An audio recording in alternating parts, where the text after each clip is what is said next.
So here's a little instructional video in terms of working with these MOTEX tagger guns. They're a fairly flimsy device, but there are some simple things that are likely to make it work where it may not. The first one to note is the needle itself in the tagger gun. It has the locking pin on the right hand side, and unlocking that and pointing the pin towards the needle allows the needle to be removed. Now, in replacing the needle, either for a new one or simply refitting or straightening a needle and putting it back, one of the key issues is that the needle has, and if you probably see if I rotate it a little, see it reflect, it has a little groove. That little groove has to be facing towards the top of the gun. That's half the issue. The second part is that it's possible to push this far too far in. If you do that, what happens is that the pin will get stuck.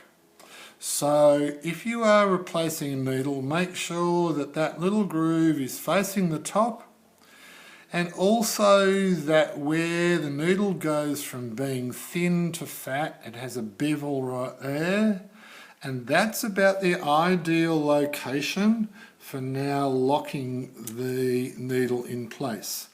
And when it does, you'll see that the needle has been locked with that groove by this pin, which brings a little lug down and locks it in place.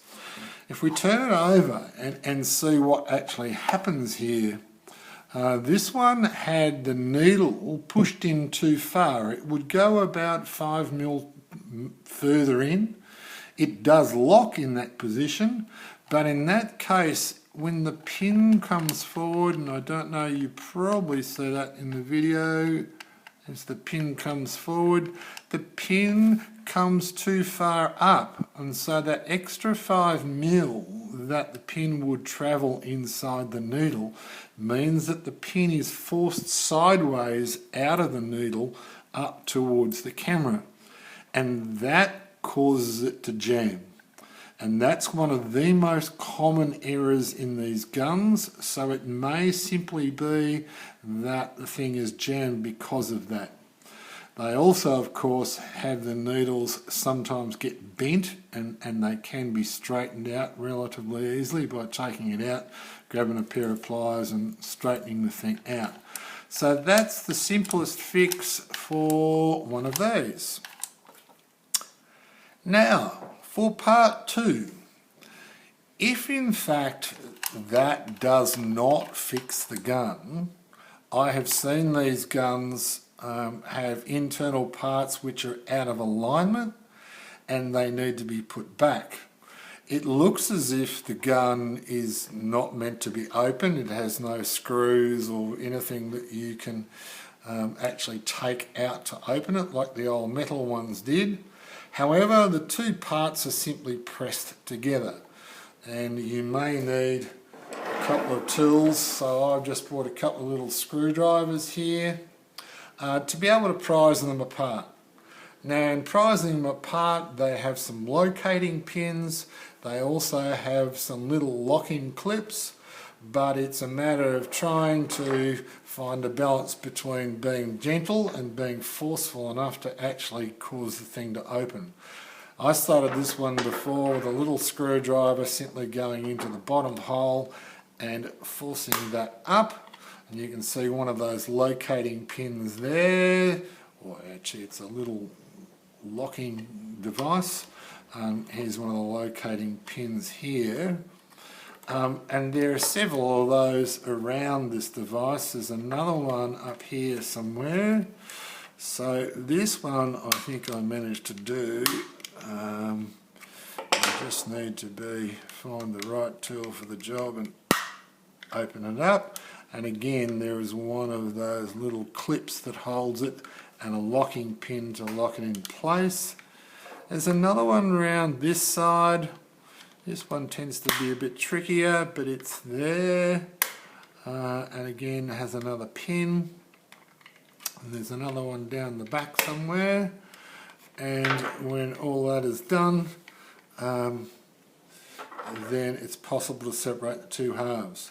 This one, in doing that, before we did this video, I accidentally broke the pin on that, but there's nothing you can do about it, and it doesn't actually prevent it from actually working. You can see how there was a pin here which has actually got jammed in there.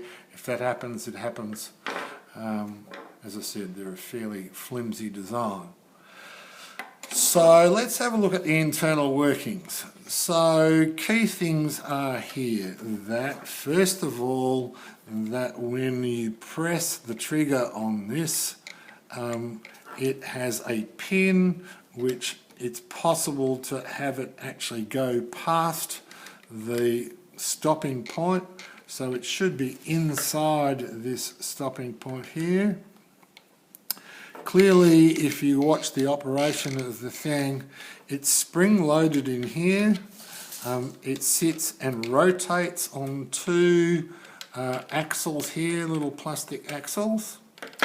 And it's designed so that the rear of this, if I just take this out of the road for a second, so the rear of this arm of the trigger has to sit inside this thing which holds the actual pin that causes the thing to work. So this will simply push the pin forward like that, and you can see, if I hold it from this side, that that shaft coming through here has to actually push it forward. It can't sit behind it and it can't sit in front of it, it has to be in the middle. Also important with this is that it actually has two separate grooves. It has a groove which locates the larger groove is from here to here, and that's what locates this moving part on the back of the pin and keeps it in line so that it actually does line up and pass through the needle.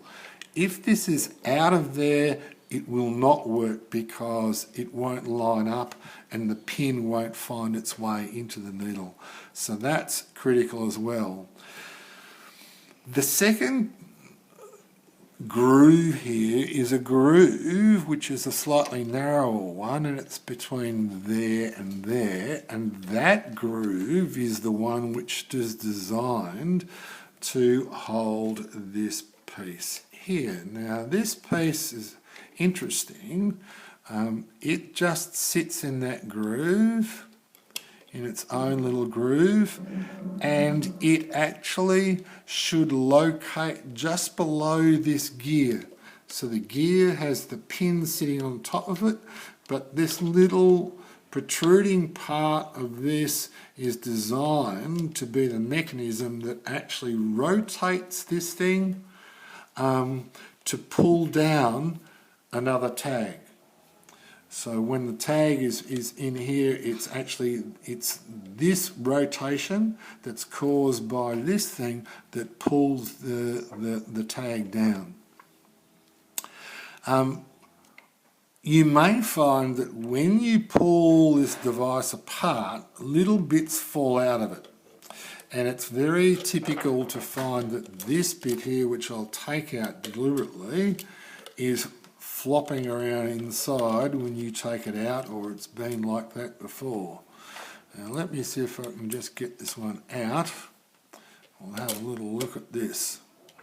The first time I took one of these apart, of course, this pin's come out of its holding thing, so I'm just going to put that back in there where it should sit nicely.